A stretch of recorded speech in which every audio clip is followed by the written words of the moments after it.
si vous voulez soigner une addiction, vous n'allez pas ouvrir des salles pour entretenir cette addiction et permettre aux consommateurs de pouvoir continuer à consommer librement.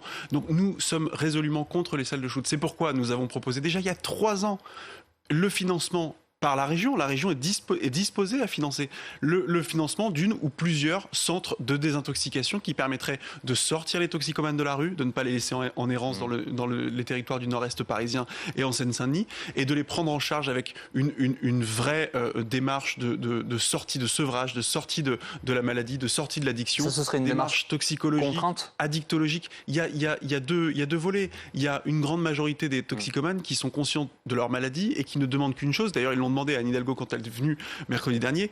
Ils sont demandeurs de s'en sortir. Donc à ceux-là, proposons-leur de pouvoir être dans ces structures-là.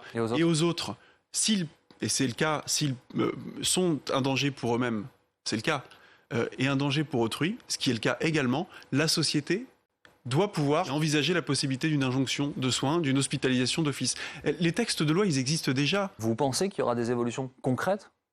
Pardon, j'emploie beaucoup ce terme, mais parce que ça fait des années qu'on en parle et que ça n'avance pas. Ça fait des années qu'on en parle, ça fait des années qu'on n'avance pas. Encore une fois, ça fait 3 ans que la seule solution qui est viable, c'est sortir les toxicomanes de la rue et les insérer dans des parcours de soins. Comme je vous le disais, toxicologiques, addictologiques, psychiatriques et de réinsertion sociale. Que de temps perdu depuis 3 ans, on n'a fait que déplacer le problème. Donc aujourd'hui, on nous dit il y a urgence, mais il y avait déjà urgence il y a 3 ans. Tout le monde a détourné le regard. Donc oui, effectivement, aujourd'hui il y a urgence, mais la solution, ça ne peut pas être ni de déplacer en banlieue les toxicomanes, ou en tout cas aux portes de Paris. Je suis riverain-d'éole, Tareq Sassil l'a dit, on est voisins, je suis riverain-d'éole. Je ne souhaite à personne de vivre ce que les riverains d'Éole et ce que nous avons vécu depuis 3 ans. À personne, encore moins aux riverains d'Aubervilliers ou de Pantin.